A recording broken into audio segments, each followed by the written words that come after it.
Hello, everyone. Here we are again for another Mavens Do It Better podcast, where we interview extraordinary experts who bring a light to our world. And I have someone on today who has brought a lot of light to my world personally, Joel Frauenheim. Hello, Joel. Hello, Heather. I'm excited to be here. I'm so happy to have you here. Joel is a dear friend and mentor. He's been my boss. And we've spent a lot of time together in the world of technology, and just so happy to have you here. And where are you coming to us today from? I'm from my home in Wedgwood, Washington. Yay! Once my home too. Absolutely in the neighborhood. The Wedgwood Ale House is still one of my favorite places in the world. And I am coming to us today again from HQ over here, Marina Del Rey in California in LA. So, oh my goodness. So how long have we known each other, my friend? It's been a while. I was thinking about that. As I was planning for this episode. I would say it had to be 2000 when Visio was acquired by Microsoft. Yeah. And so I would say we started working together the end of 2000, if not the beginning of 2001. Yeah, because I started September 2001 kicking around the SharePoint marketing team. So yeah, and then officially in I think 2003 was when you were, so everybody, so Joel has been, well, how long have you been at Microsoft? So I've been, so my official start date is November 98. Oh my but I God. really started in November 96 and then left. Okay. So Yeah, you know, we all kind of, I think, you know, I was an employee, I've been a VDash, I've been partner, but, you know, back and forth. And as you know, I just took a job back at Microsoft, and thank you for your good counsel always on these things. So that's good. And we're excited to have you at Microsoft. yeah, I'm very excited to be back. I don't know that I'll last another 25 years to stay here with you, but well, you never know. Maybe. Yeah. Maybe, you know. I'd be really surprised. Yeah, well, when you're like a board member of some like fancy, I don't know, wonderful like nonprofit or something. So yeah. Creative Maven. Yeah, maybe. Who knows? Yeah, absolutely. That's awesome. Yeah, so Joel was one of your many responsibilities was so SharePoint was very new back then. It was I don't know, startup, if you will, a startup inside of Microsoft anyway, and was coming out with its, you know, the products in 2001. And so when I was hanging out with Joel, working for him, he gave me a list of the first 60 partners on a piece of paper and was like, go call these people and email them and ask them to be a SharePoint partner. I think it was, we have to go convince them, and we need a critical mass so that we don't look like we're totally non-existent. Right. Go figure out a partner story. Yep. Yeah. And then I think you and I were the first SharePoint conference. I think the first ever SharePoint conference. And it was the theme Accelerate SharePoint. Yeah, because there was a couple of things that happened. Because you had me call all those people, and they were so happy because I was like, do you want, you know, a video, a case study, and this and this and this, and they were like, who are you? Yes, we want it all. So you made me very popular with the partners back in the day, and then I think it was, you know, deciding to do a conference, and we had the Accelerate with SharePoint, and with the hydroplanes coming onto campus, which was super cool. And then I think, but we did that web part Smackdown. Do you remember that? Yeah. Oh yeah. That was kind of the first thing, I think. Before it was the SharePoint conference, it was like a SharePoint web part Smackdown. It was you and Mike Fitzmaurice. Yeah. Sure. Was that when we all wore kilts? Oh, that was a different time. That was a different time. The Web Part Smackdown was like a round robin wrestling tournament, and it had all the wrestling kind of. Yeah, I do remember that. Stuff. Yeah. And then it was, I think, so it was Tech Ready, it was called, and then it was called Envision. They've all sort of changed names and stuff like that. But Nancy McSherry Jensen, who is a dear friend and was the person who hired me originally, and had me work with you, we knew a guy in the Seattle theater scene that was making these utility-kilts, and he Steven was his name, and is his name, and yeah, and we decided that we were going to do what is the SharePoint Warriors, I think it was. Yeah, we still I still have that kilt. I do It's too. the only kilt I ever owned. I still do have, you know, that kilt for many. It still fits. I actually tried it on for some random reason the other day. What am I doing here?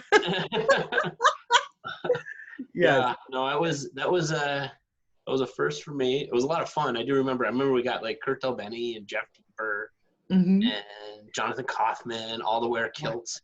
Absolutely. Yeah, and then we had a black t-shirt. We designed the black t-shirt that was in a Celtic knot, and it said SharePoint, and it was like a weavy, like a red Celtic knot. Yeah, I think Kurt was like, he heard about it and was like, I want one. And do you remember he had his, and not only did he wear it for his keynote, but he went on stage barefoot and did a whole thing around, you know, Scotland and like warriors and all of that stuff, like totally got into it, which is so him. And just, that was so cool that he did that, you know, and was like, yeah, I want to be a part of, like, let's do it, you know? So, and then we all ran on stage, I think, and was like, rah!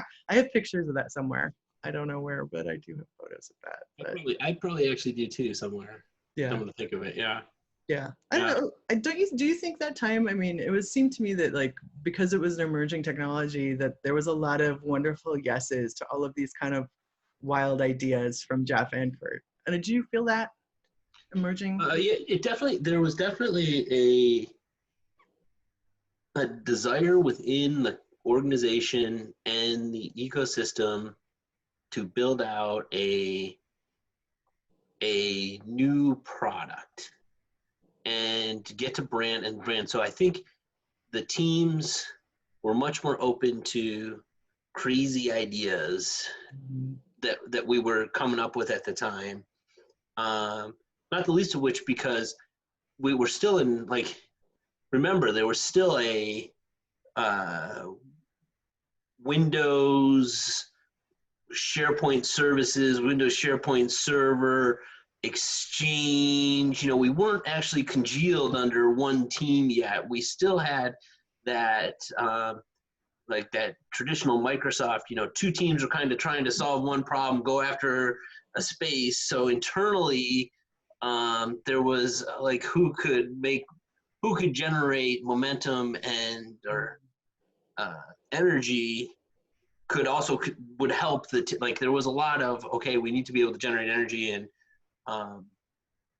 so that we can then move the other team into our camp in some of the core technical decisions even, you know. Yeah, absolutely. I think it was like a huge forward motion of a lot of parts, right? And it was really, and it was fun, you know. I mean, it was a lot of fun, like bringing hydroplanes onto campus, and then that first SharePoint conference, where, I mean, it was literally, I think, a line item in, like, I was a vendor at the time in a PO that I had, and it was like, we're going to create a partner book. Remember when we created partner books that you could flip through, printed books, and then like there was a CD-ROM of, I don't know, videos and stuff, and it was like, let's do a conference. That SmackDown was cool.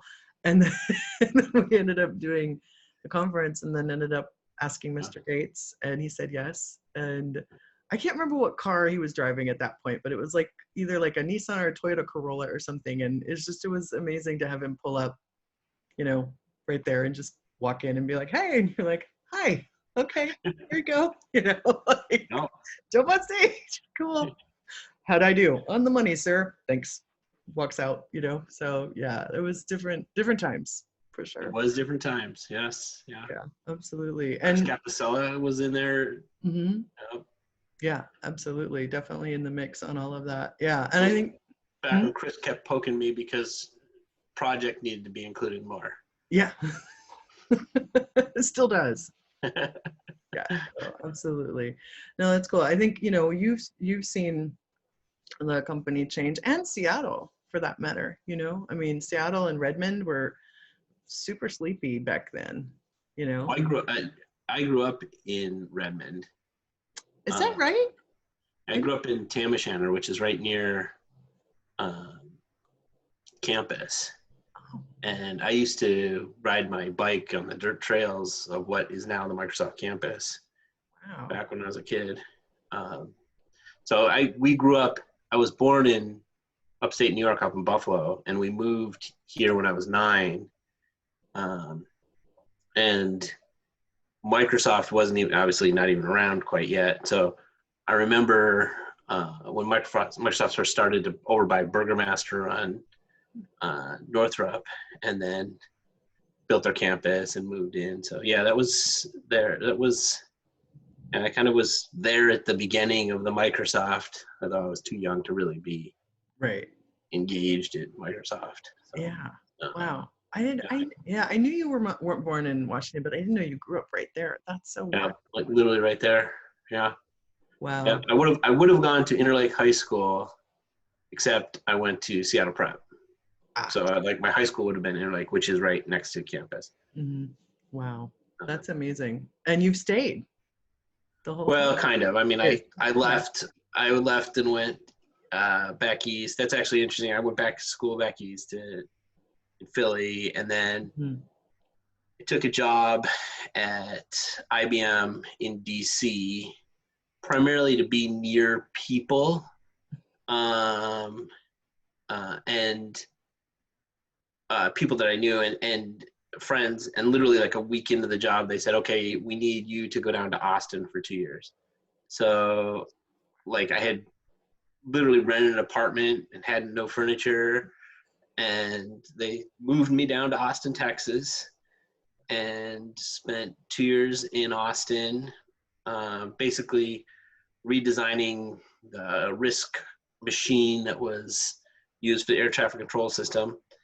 And then I came back to DC, and when they came back, they sold our division to, at the time, Loral, so it was a defense contractor.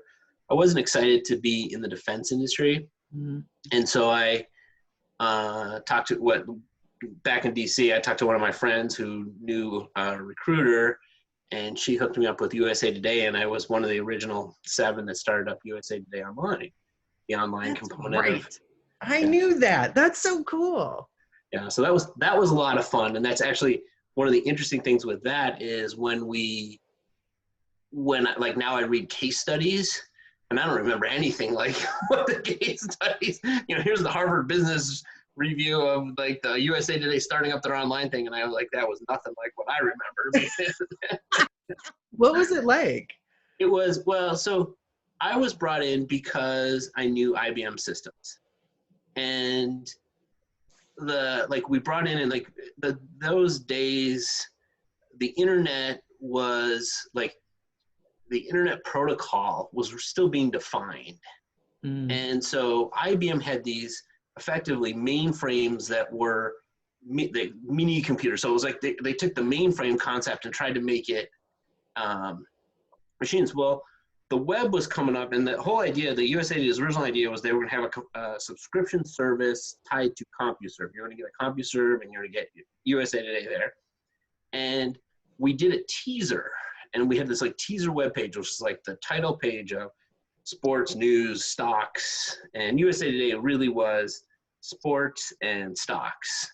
Okay. There wasn't like hard news, known for its hard news, but and so that was getting hit, like it was getting hammered, and literally we had these very expensive IBM equipment that was getting utilized at like 2%, because what the web was doing is it was serving up a page, and what you needed was a lot of connections, and you didn't need to send a lot of data over connections. And the whole internet protocol that IBM had at the time, the way IBM's machines and software was all set up, was to send out big payloads. It was more like an FTP server, or you would download or move big payloads.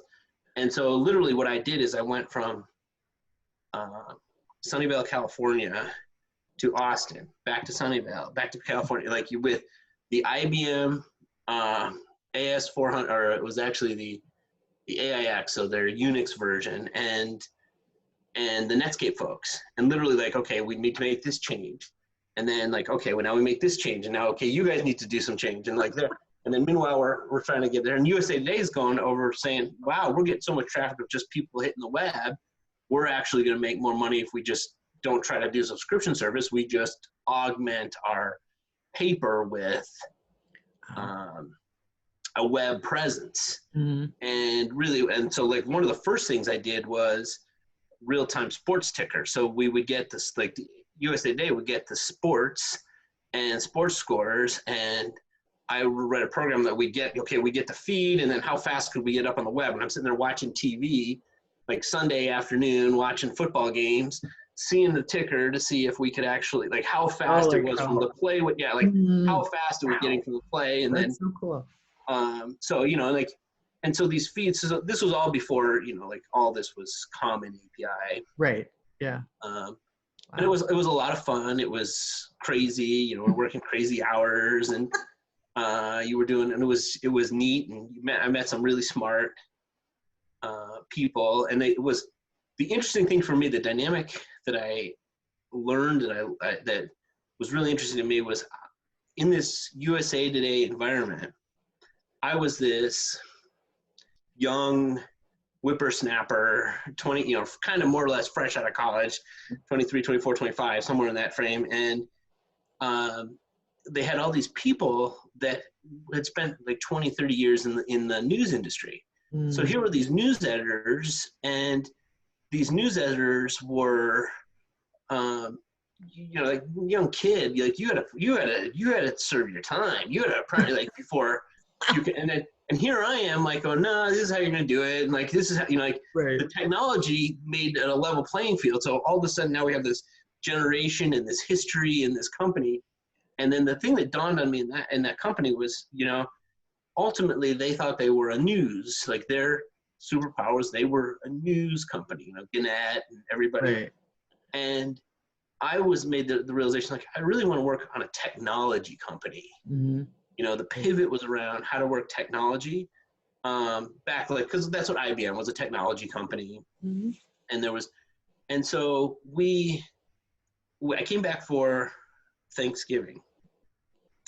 And I was Thanksgiving of 85. So I came back for Thanksgiving and met some friends and at a party, and they worked at Microsoft, and they said, a guy named Marty Talker, and he said, yeah, you know, like, what do you do? And I said, here's what, you know, like, basically I'm flying, you know, and he goes, yeah, well, we really gonna get into the internet. I said, yeah, you know, it's about effing time, you know, like, you're missing a big boat here. And he goes, yeah, well, come talk to us. And I said, okay, here's the deal. I'll be back at Christmas to see my parents, so let's talk then. And sure enough, that was the December when Bill Gates sent out the internet email. And so then the Christmas break, I basically last year and a half in the internet. Like I flew back to my apartment in January and I had like 3 offers from the 3 different teams that I met. And so I went and worked at Internet Products and Tools Division. Okay. And this was as a developer. And this was during the Netscape FUD. And there was a lot of... Tell everybody what that means. Not everybody knows what that is. So Netscape, fear and... fear... What's the FUD? Yeah. I'm like looking it up. I'm like, FUD stands for... Well, effectively was... Fear, uncertainty, and doubt. That's it. Fear, uncertainty, and doubt. There you go. I think that's now a political campaign, but yes, well. At the time, what would happen is Netscape would make an announcement and say, hey, we have a widget that can do this, or we have a framework, and we'd, oh, holy cow, we gotta go there. So we'd go scramble and go do it. And so we were building things like the original ADO.NET, which is effectively what we were doing is taking database, and you could put web content in a database and then serve it up from the database dynamically. I mean, like, now, this is stuff is like, you know, kids' child's play now, but this was big back then. Yeah. And so, but we were like, it was constantly like, okay, we get this, oh, and so you would drop what you have to do, go figure it out, and then you realize, oh, Netscape really just was announcing, you know, stuff. They weren't really doing it.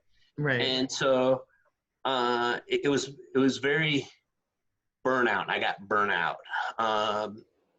And the other thing too that was interesting was coming back at the time with all my friends, and I had this now two worlds I was living in: my friends and Microsoft, and they weren't intermingling at all, not nearly as much as they do today, or at least my perception as they would today.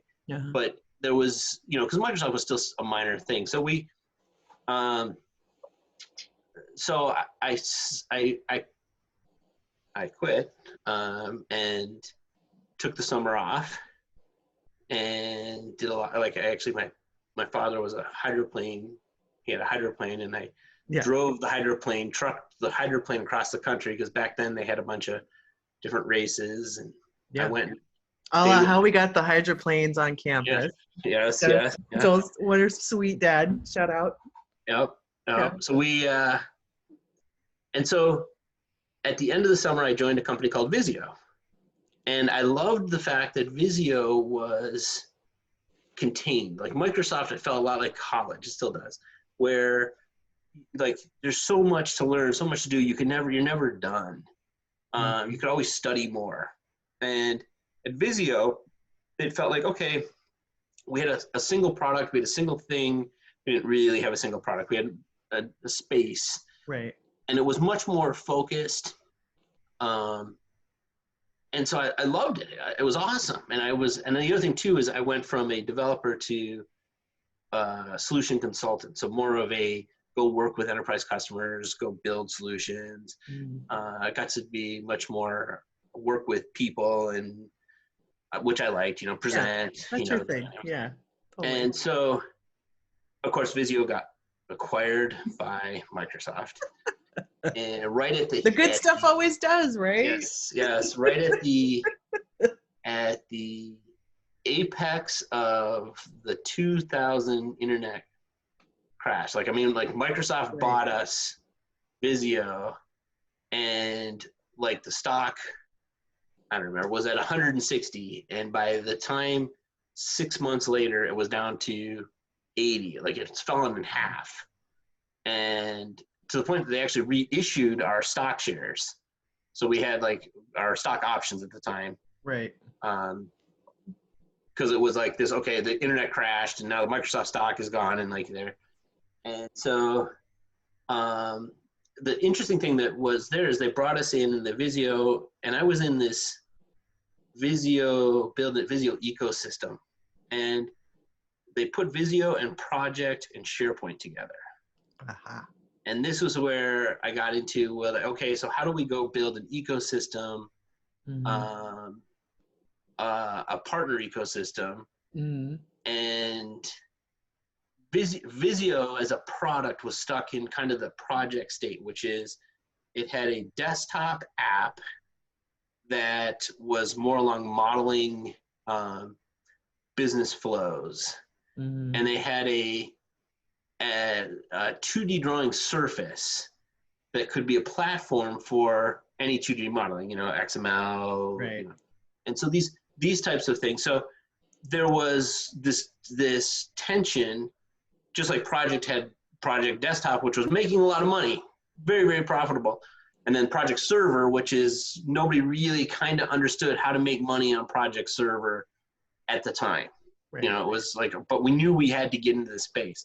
And SharePoint allowed us to do that. So that's when we first met, was in the, okay, go build the ecosystem of partners around this mishmash of projects, projects, Visio, and SharePoint.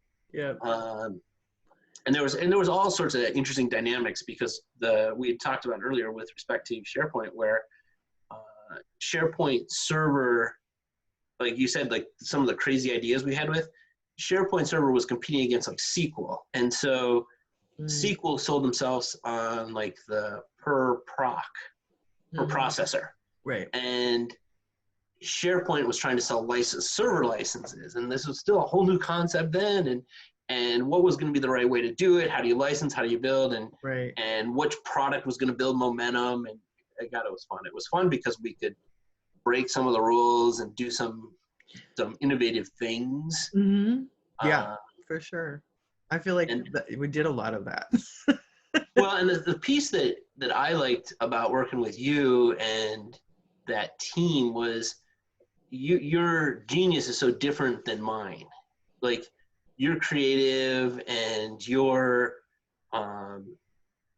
very communicative and high energy, where like, it's not that I couldn't do that. It was, okay, I had to go sit down and talk to the engineering team and try to explain, some random API that they were all excited about. I remember there were a few guys that I don't know if you remember, I remember sitting at some of those conferences and going like, God, how do we make this exciting? Like, and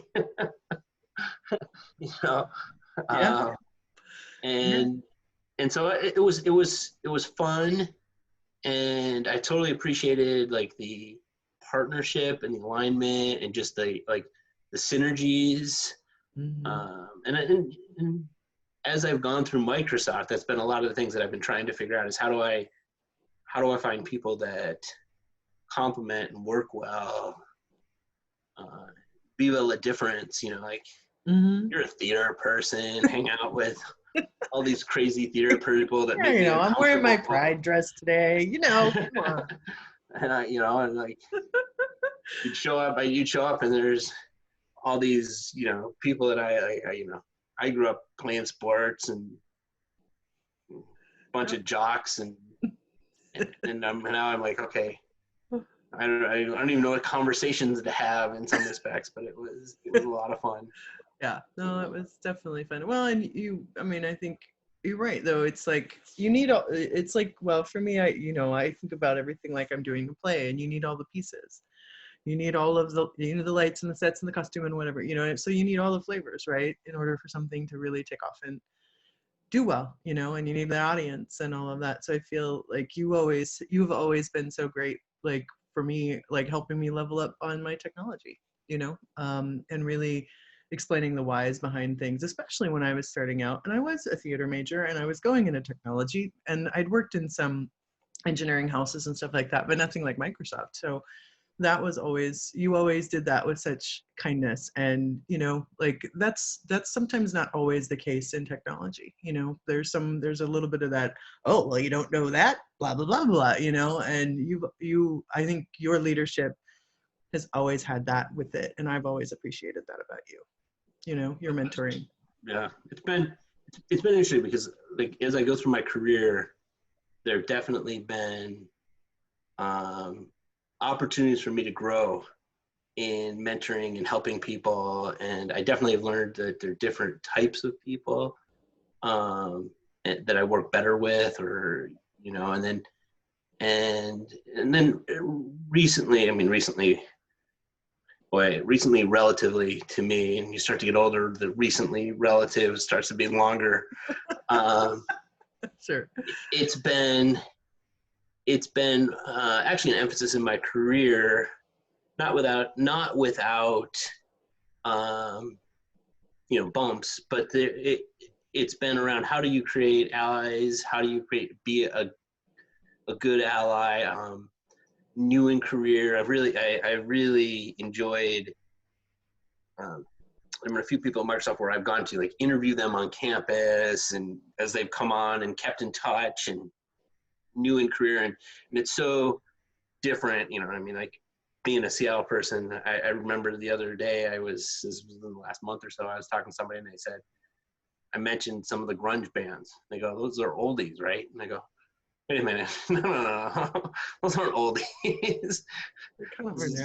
This is but then I was like, wait, I guess from your perspective, and this like that is, and so there is how do you get into the perspective? And then the other thing too is when we first started, 2001, I had just gotten married and had kids. Mm-hmm. So part of the I can't travel is like I couldn't really travel because I needed to be, home more than back when I was single or back when we didn't have kids.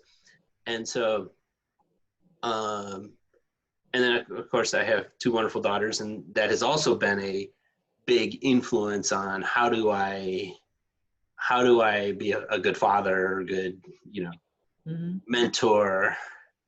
Yeah. So actually, I have a funny story to tell you. Okay. with my daughter. So this is probably a year ago, but definitely near the beginning of the Me Too movement. And so as a father, like there's all these things that you do, and my daughter wrote a poem, and she hands it to me, and she said, actually, I brought it here. So I'm gonna read it. Okay. And I'm gonna say, so this is my youngest daughter, and she said, "Acting like a girl is bad. Don't tell me that women can run the world. Men are better than women. No one will ever say we are all equal. Women are weaker than men. Don't try to convince me that women can handle themselves." So I read this. She handed this to me. I read this. Wow. And I'm like, so many layers of like, how can I be such a failure? Like this is not my kid. Like my kid's strong, smart, and courageous, and she is like, just so she is a very. And I'm like going, oh, like what is going, like what's going on? And I'm like almost in like tears. And then I look at her and she has this smirk on her face and this light in his eye, and she goes, "Dad, start at the bottom now and read up." And I said, "Okay. Women can handle themselves. Don't try to convince me that women are weaker than men. We are all equal. No one will ever say men are better than women. Women can run the world. Don't tell me that acting like a girl is bad." Wow. And I was like, okay, now the next step that goes through my head is, all right, not only have I failed as a father, like he's running circles around me. and you're going like, and she said, like, the thing that blew me away is, here's this like 14-year-old girl going, saying, my daughter saying, like, hey, here's the subtlety, like on layers, like this is what. And I'm going, okay, so what triggered that then is a lot of these discussions around, okay, so many different layers of how you can be an ally and how to be successful or help others. And as I've gotten older and more involved, it's been like, how can my legacy be? How do I help people, or how do I help people grow? To some extent, I feel like it's a little bit where I am in life, and I don't know. Like, there's two parts. It's like I go through this. Am I not living up to my potential, and then taking the easy way out by saying, "Hey, I'm helping others by not living up to my own potential," or is there a step inside? Like always growing up in college, especially. People would say to me, like, "Oh, you need to worry about your grades." And I said, "I don't worry about grades." But it was easy. It was almost sanctimonious for me to say that, because I didn't have to worry about my grades. I like, yeah. It was so. I don't know. Like, okay, now is it okay? Am I trying to help others and grow, or like, to me, like just your whole decision making around joining Microsoft was so awesome, because we could talk about it and like all these different.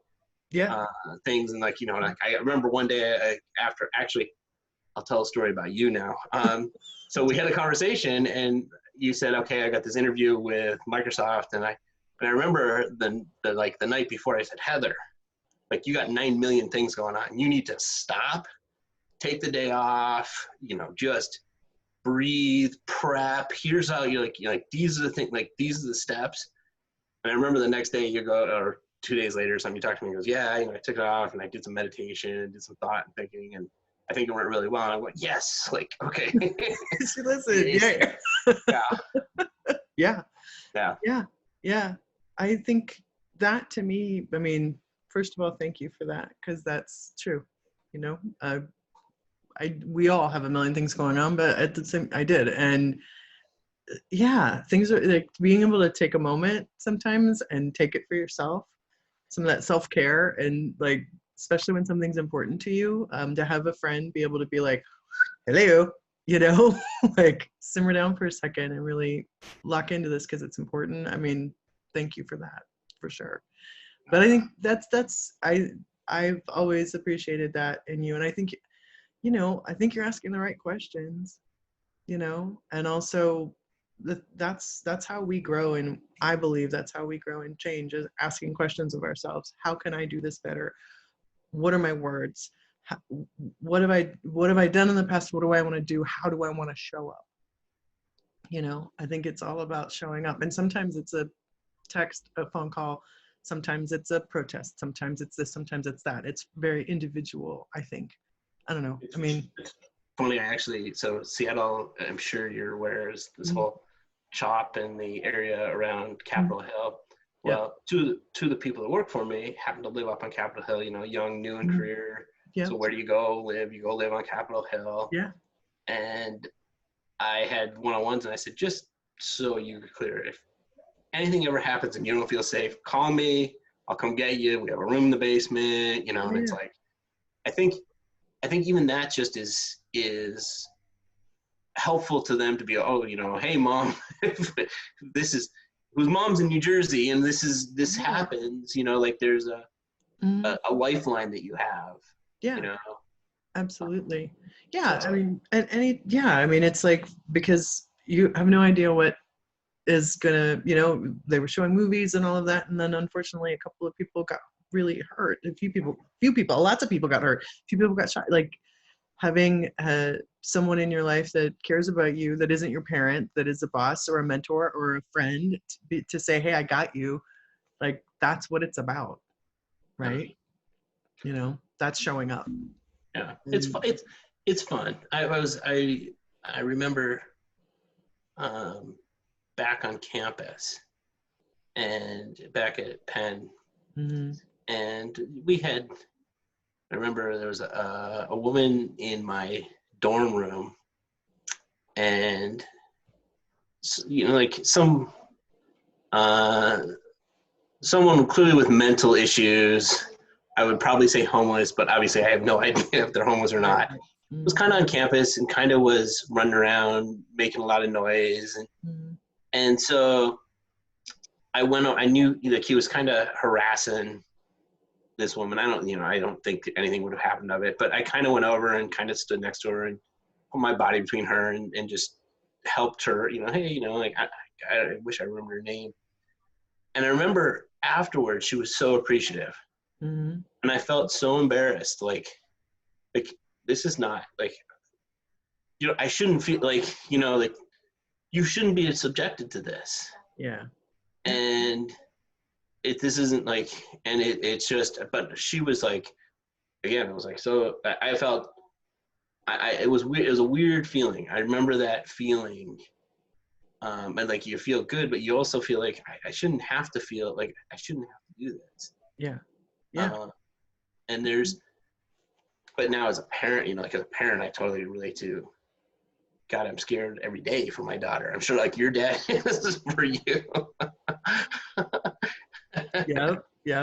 Yes, absolutely. Well, parents, you know, part of the trade is worrying, right, when you're a parent, but yeah.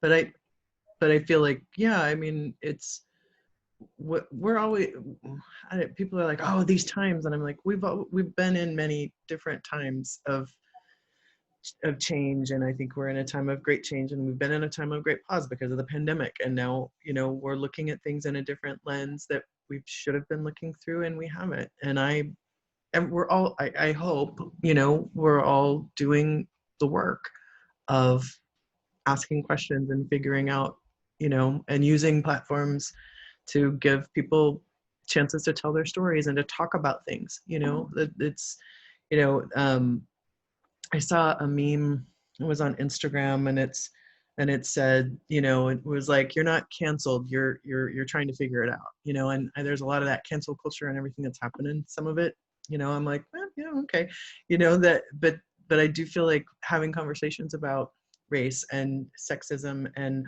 all of those things are important, and we're having them now daily, you know, with our families and friends and just the world. And, you know, working on being an ally is really important. It always has been important, but I think it's absolutely important right now. And if we don't talk about it, then we can't do that, you know? So, Yeah. And what scares us and what we're afraid of. And I've always admired that about you, is you've stood up for the underdog to some extent. I don't know if anybody stood up for your friends. Let's put it that way, as well as the underdog. And like, to me, that's an important quality that people I've tried to hold true to, and loyalty. I think there's what I found is, in my experience, where I thought I was helping people, I don't know that I understood my impact from position of privilege or power. And to me, it's been interesting, because just layers and layers and layers of this. The story that got me was African American, Black, dad, football player, guy that I knew, Adonis. Like, I always wanted to be him. He could run fast, jump far, this. And the statement was, now that I have 2 kids, I feel safe. Like, I can actually go out, with my daughters. He has 2 daughters, and I don't intimidate people. And this level of like how can you, like, I always wanted to be his wingman, because right. this was like the perfect guy. And then and then down at these times, it was like I'm like, I scared people. And like, we grew up together, so it wasn't a case of like, I know him as well, but like, so there are people where like, you just get to this level of like, wow, what insight. And so like, I look back at my career and people that I've tried to help and mentor, and like, going, God, now I kind of start to see, gee, the different ways I interpreted. And it's been insightful. I'm not a look back with regret type of person. Yeah. Some would say I don't have a lot of empathy to begin with. But there is a level of like, okay, I am very much I can change tomorrow. I can be smarter tomorrow. Right. I reserve the right to be smarter tomorrow. Somebody I worked with give me that quote, and it is enlightening. And so it's. I've been enjoying it. I've enjoyed it with my kids. I've enjoyed it with you. I've done journeys and like different things. And yeah. So, and it's exciting to see the world change. Yeah. Yeah. I mean, it's hard, but it's like, it's harder. It's been harder for African Americans and Black people for a really long time, Yeah. So it's like, if you're not uncomfortable, then maybe that you should be we should be, and I think that it is, you look at, you think about like things, like I think about things I've written and speeches I've given, and being a part of the diversity and inclusion this, or the women in tech that, and all of that, and I'm like, gosh, did I use my voice enough to think about all the different aspects and intersectionality and all of that? And I've always been a bit political, and signed people up to vote and all of that stuff. But I did it from my place of privilege of being a white person and being a woman who was dropped into the world where I was dropped into, and that's who I am and how I that's part of my story, but I do think that how we can always do better, and we do better by talking about it and trying to figure it out, and not knowing all the answers, and looking about educating ourselves, and doing, I'd say doing the work, and it's doing the work of how am I speaking to people, how am I showing up, and how and sometimes you look at it and you're like, man, maybe I made a bigger mess of that than I didn't mean to, but it's all a learning experience, I think. It has been, I agree with you. I agree 100%. for me at Microsoft, it's been an interesting few years. I think some of the I'm fortunate to be on the team that I'm on, where we've taken a very serious approach to I would guess the innovative thinking that Satya has pushed down around culture and ways to incorporate privilege and think into your thought process. And it was there have been a few people that I've worked with that have profoundly pushed me to think about things differently. And it's and you know, I don't know, I try to tell them, like, one of the biggest things is try to tell them, like, hey, you're actually making an impact, like, and impact with me. It may not be, so I struggle with, like, how much do I expose about myself from a vulnerability, and B, position of how comfortable I am to actually take a position. I get very nervous about, like, I don't want to get fired for saying some political incorrect statement that is based out of ignorance.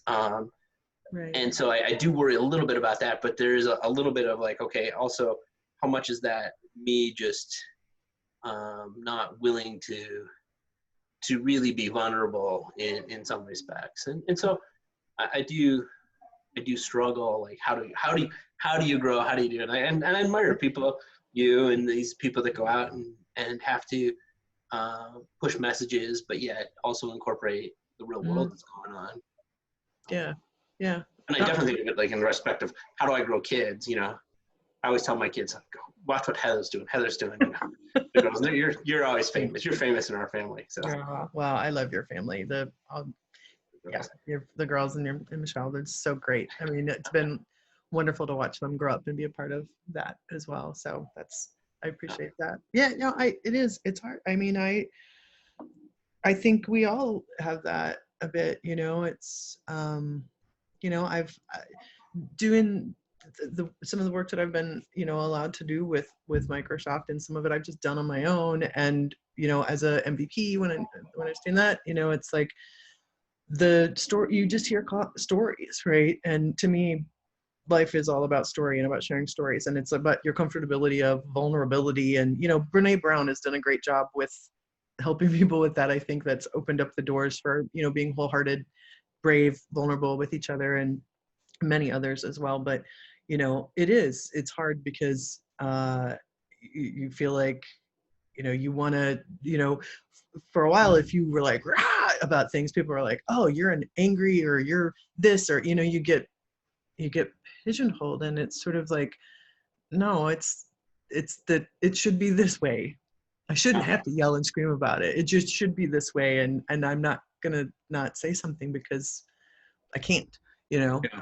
But it's also, people lose their job. I mean, you have an errant tweet, you say something, or you've done something in the past, and, you know, and it's maybe not one of your best moments, and it's amplified because of the world today of social media and everything else. And I think it's a difficult place, because it's like, there's things that you're just like, that is terrible. And then it's also, you know, redemption and forgiveness is part of life, I think, as well, especially if someone is truly like, I screwed up, I'm sorry, you know. But, you know, it's also, it's hard because maybe you shouldn't have said that or done that in the first place, you know what I mean? So it's like, I don't know, I would, if there's anything I could do, is I would love to thank so many people that in my life that I have never seen in years and years and years and years, right, who have corrected me from being ignorant. Like my biggest problem has been, I'm ignorant, and I don't have the filter to know. Boy, that's an ignorant statement, Joel. And yet I remember, like, even in college, that people would just say, hey, dude, you're way off base here. Like, this isn't, and, you know, and there is a level of, I was watching A Few Good Men. I'm watching this movie and I'm going, wow, like, these people would be fired. It's interesting to go back and watch things with different lenses. you know? Yeah, like you're going like, you want to talk about like, and then you're thinking back in the day, like that was during the don't ask, don't tell, and you're like way crazy. And so, but you're like going, and thank God, like there's no video cameras of me and some of these like, but videotapes of other things that I've done stupid, but fortunately not usually what I've said. Right. That that just play like I don't think I know my heart wasn't in the wrong spot. I know it was ignorant, you know. And there's it's tough. It's interesting. So I was gonna say there was a story. You mentioned a story, and I had said, oh, what was the story that? Oh, you're gonna tell a story about me? No. No. Heather. Okay. I was like, no. I was like, You want a story about Heather? No. More stories about you. You know what? Though I have to say that what you're talking about right now, it's like people won't talk about it. And people won't talk about it publicly necessarily either. You know, like we are on a podcast. Like you and I chat like we chat normally, but like I think that is brave because there's a lot of people that feel that they're just like, you know, and it's important that, you know, I think that's okay. And it's also good, you know, it's hard because it's like some people be like, yeah, you should be uncomfortable. And it's like, yes, it should be uncomfortable whenever we're trying to do better and to do well and to be educated and to unravel years of systemic racism and, you know, inequality and inequity. You know, it's not easy to talk about. Yeah. Well, so so anyway, I don't know if I finished my story about a friend who's got the daughters, and I can't go out.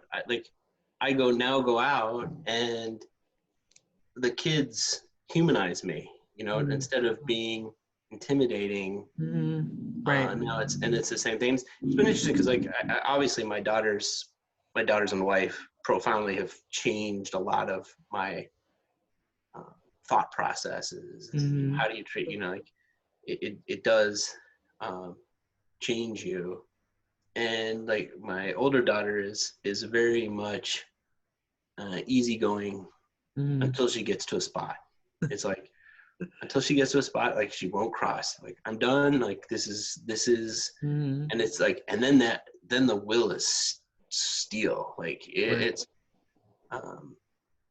so it's interesting. And I do have some story. I do remember the story about you.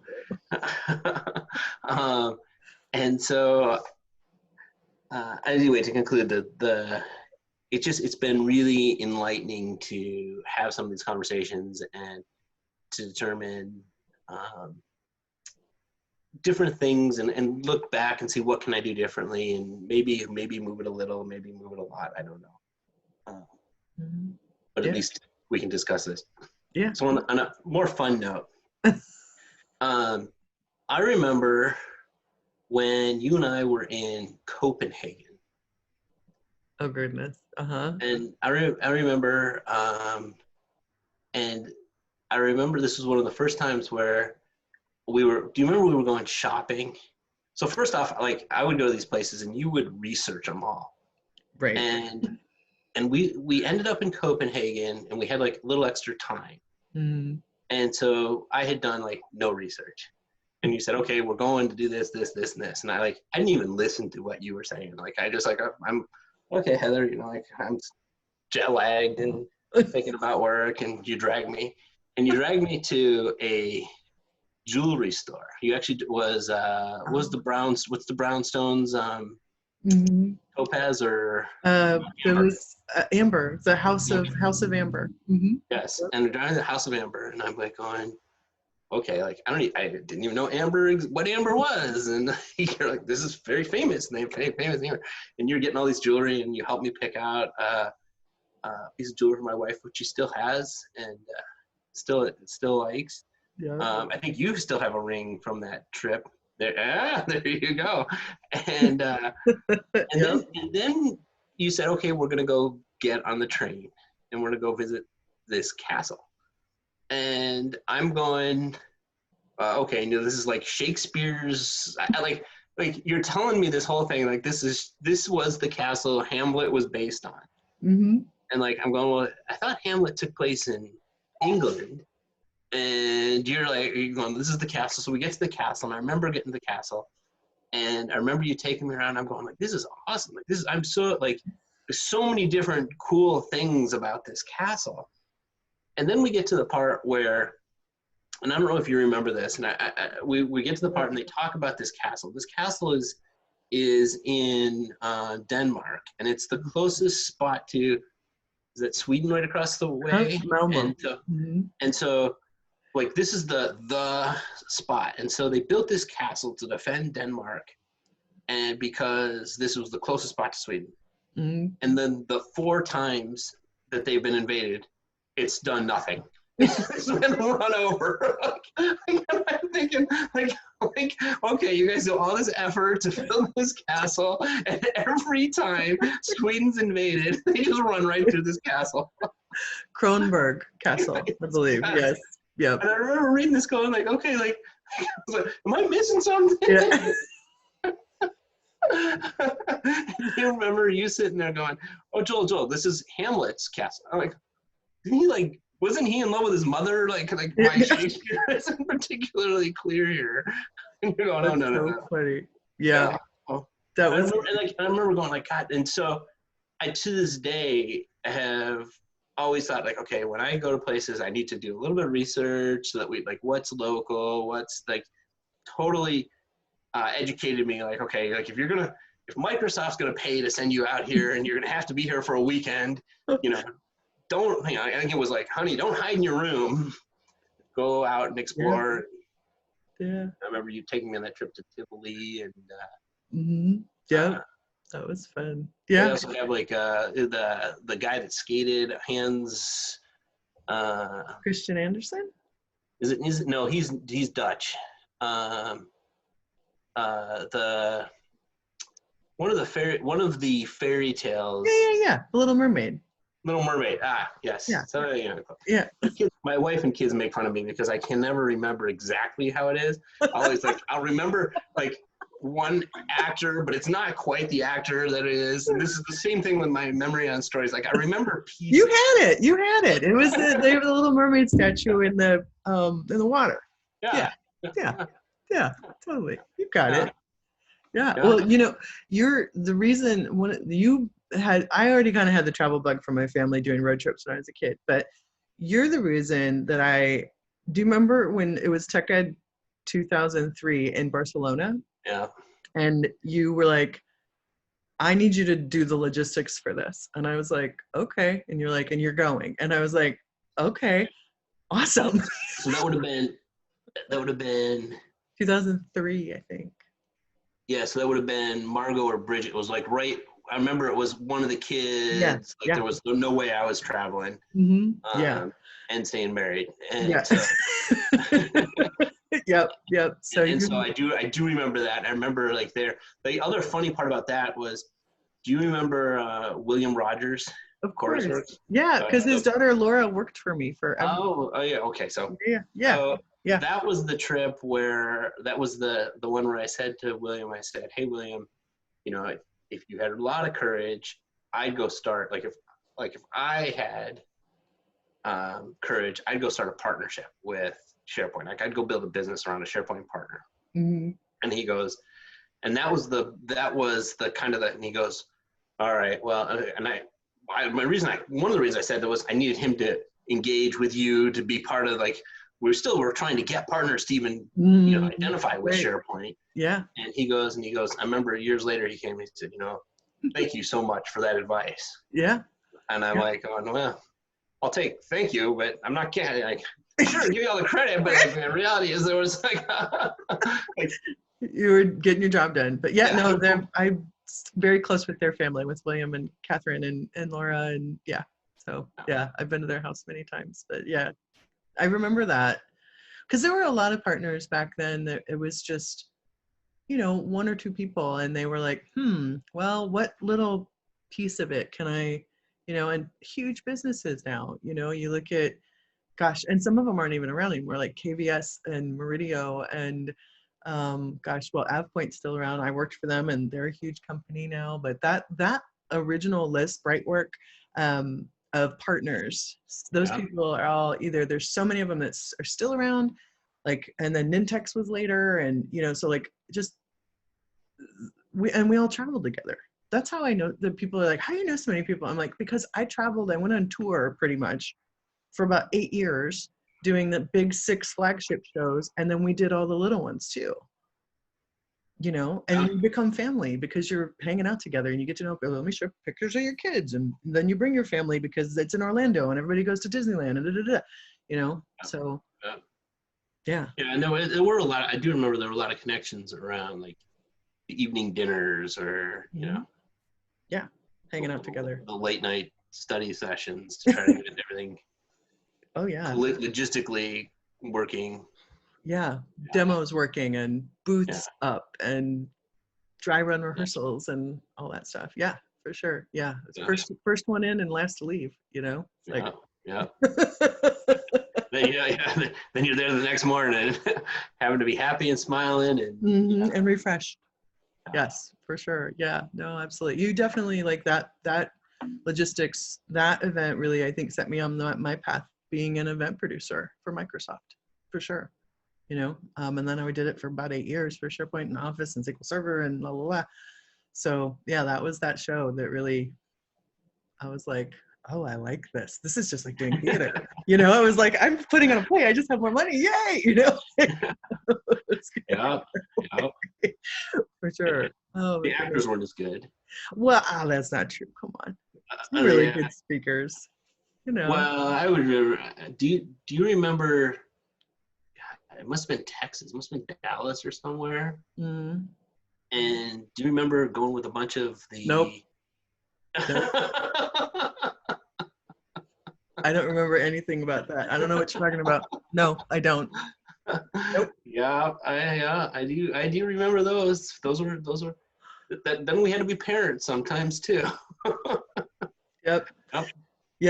Nope. And as they say, scene. Yeah, we did. We had some good times. For sure. Yeah, we did. Absolutely. Oh my goodness.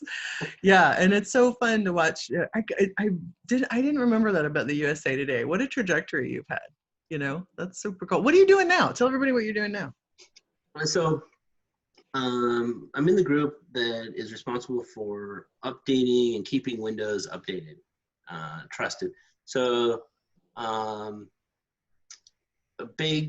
one of Satya's big pillars is you can trust Microsoft and you can be able to be trusted. And so what we do is, in order to be trusted, you have to be secure. Mm-hmm. And so, like, if you think of updates, and everybody goes, Windows updates, like, this is the stuff that drives me bananas. My machine always boots and all this. And we've done a lot in the last few years. It's been really a lot of innovation. But think of it as we build like software robots, like a manufacturing facility, like Boeing's manufacturing line, except all software robots. And we have these software robots that build updates and package the updates and then deliver the updates in an optimal way. And so the whole principle is, how do we keep devices updated without impacting user productivity? So a real simple problem is when you're in the middle of a presentation, you don't want to take an update. Right. Like how do we do something like that? To the effect, to something more sophisticated, which is, okay, you're on a low bandwidth network in a different country. How do you keep your machines updated? To even more like some of the innovative things that we've done recently is we use machine learning and artificial intelligence to be able to see how updates on enterprises work. So for example, like Boeing has some very critical processes, and they have machines, and the machines have this set of criteria of drivers and versions and whatever BIOSes, and we can go and say, okay, we'll push out an update to millions of devices, and we can say, okay, that configuration is something that we've seen before, and with confidence, we can update, hey, Boeing, we can go update your machines. Right. Or, hey, large enterprise customer, we can update your machines. Or, wait a minute, no, we've seen problems with that configuration. Hold on until we can go address it. Or, you know, like, or we don't have enough statistical data to be able to give you the confidence. You know, we have enough statistical data to say we're 95% confident. Right. You wait longer, we'll have 99% confidence. So now you're getting into a situation where, how do we update this machines? And then the other big challenge that we've been working on is, how do you update the cloud itself? So Azure, how do you, like, Azure and AWS and all these are effectively like VMs on top of VMs on top of VMs across different, you know, hardware situations. And so how do you update these?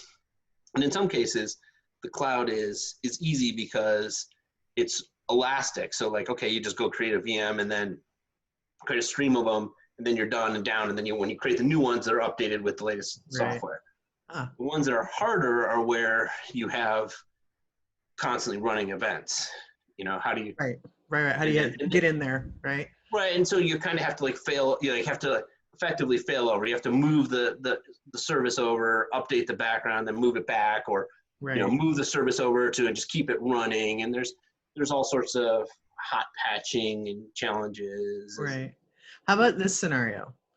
How about when I haven't turned my Surface, I should say, my Surface off in like eons, and then I'm about to go on a trip and I finally turn it off. Yeah. And then we update you. And I'm about to go to the airport.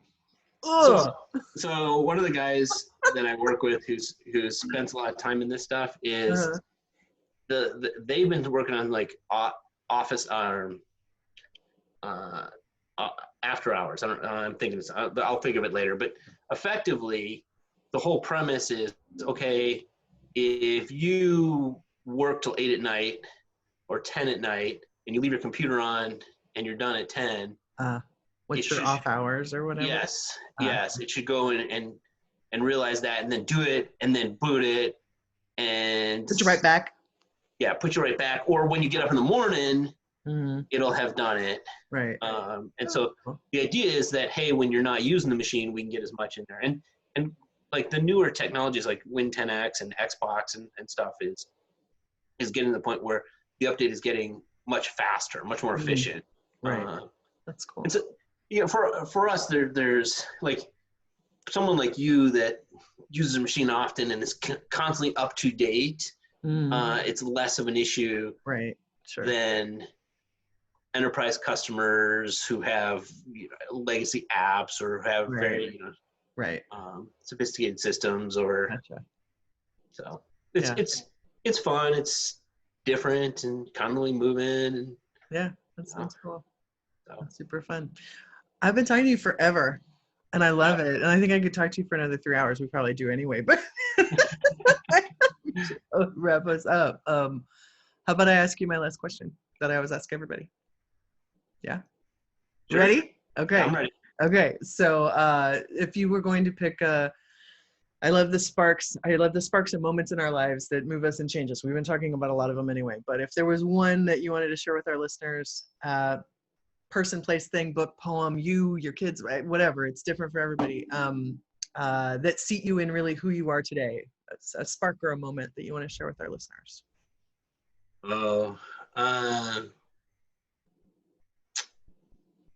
You know, I don't know that there's a single moment. I think we had this I think I said earlier, like, I'm not necessarily a retrospective type of person where I feel regret necessarily. Like, I think I look at something and I say, okay, if I had done a different decision, if I had done something differently, there obviously would have been a different outcome. But I don't know that I could go and like you read all these books and watch all these movies where there's a singular moment in life, and this was a defining, you know, like, and partly because like there's so many things where things I didn't do that who knows what the outcome could have been. Right. I will say, I think as I look back, I think I'm less risky than I thought I would have, like in hindsight, than I thought I would have was in the moment. Because there were opportunities. I remember distinctly, right when I joined Microsoft the first time, I got an offer to go join GoToNet. And, that could have or couldn't have changed a whole bunch of things, and there's, and so, and then I don't know, I think if I were to answer this question, and I know I've used a lot of words to get to some point there, I look back and I say, what do I remember? And so like I've been having these like, God, I to some extent, have I fulfilled my potential? Have I, like lived up to my potential? Like to some, like one hand, it's like, why am I not a CEO somewhere? Why am I not a senior vice president? Well, I might not be competent, but like there's a second part, which is, like what opportunities have I gone into? And I look back and I say, I do remember many times in my life where I thought, okay, I could work harder or do something, or I could go enjoy an experience. Like when we went and visited the castle in Denmark, and it's like, okay, I could have stayed in my hotel room and worked. Maybe that would have gotten me the next promotion. Maybe that would have put me there. I don't know. Like, Right. But I sure as heck remember the experience in Denmark, And I always, and with my kids, it's always like, okay, I want to be the dad that picks them up from the dances and takes them to Dick's. Though we don't call it Dick's, we call it Richard's. Hamburger shop in Seattle, everybody. Yes. Dick's Drive-In or Richard's Drive-In. Well, it's, it's hard as a 40-something-year-old dad with a bunch of 13-year-old girls to say you're going to get some Dick's. Yes. We're going to come up with a new name or whatever. Yes, fair enough. But I want to be, like, I always wanted to be that dad, and I, like, okay, I want to coach your teams as long as they're going to play the sports or be involved. And has that had, like, are those right? I don't know. Are they decisions that I made and I'm happy with? Yes, absolutely. Yeah. So anyway, I don't know that I have a specific. That's a lot of good moments. Yeah, I think it's well, and the other thing that I have is the selective memory is I choose to remember the positive. I don't know that I remember the negatives necessarily. Right. Good. Yeah. I think we do that anyway. Yeah. And I think that's a good thing about the human brain. So I don't know. Yeah, that's awesome. No, thank you for sharing that. So what was your spark moment? That sees me in today. It changes depending on the day, like I would have a different answer for you every time I do the podcast probably. But I think for me today, it's about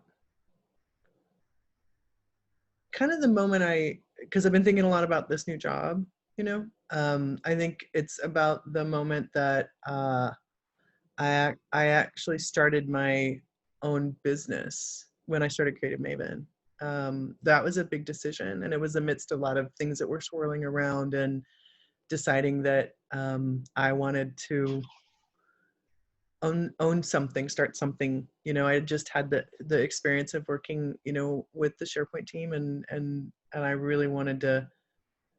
And I read that Malcolm Gladwell book, The Tipping Point, and I'd seen the word Maven, and it really, I was like, what's that? And I think that seeing that word and having it, mean expert, and also it's sort of self-proclaimed expert as well, which I liked. And so I think, I think about sort of starting new chapters, and that to me was a big new chapter, and this is a big new chapter for me. So I think that day, that moment, reading that book still reminds me of that you can start something new by one word or a phrase or a book or something, Yeah. Wow. Yeah. Profound. I just read a lot. Yeah. What are you gonna do? But yeah. Anyway, cool. Thank you, Joel Frauenheim, for everything, for so many things. But for being brave and vulnerable and being on. That's great. I love it. I'm excited. I'm ready for my next time. Okay. Well, we will get that done. Personnel will book you for another one for sure. So thank you so much. Perfect. Yeah, absolutely. And my love to the family, of course. So for sure. All right, Joel, I'm going to talk to you soon. I'm going to sign out. Okay. Thank you so much. Okay. Are you going to hang up and then keep talking, or are you going to stop recording? Yeah. I'm gonna wrap it up and then I'm going to stop recording. Yeah. Okay. You ready? Okay. Yep. All right, cool. All right, everybody. That has been another episode of the Mavens Do It Better podcast. And here's to another beautiful day on this big blue spinning sphere. Thanks. And we're out.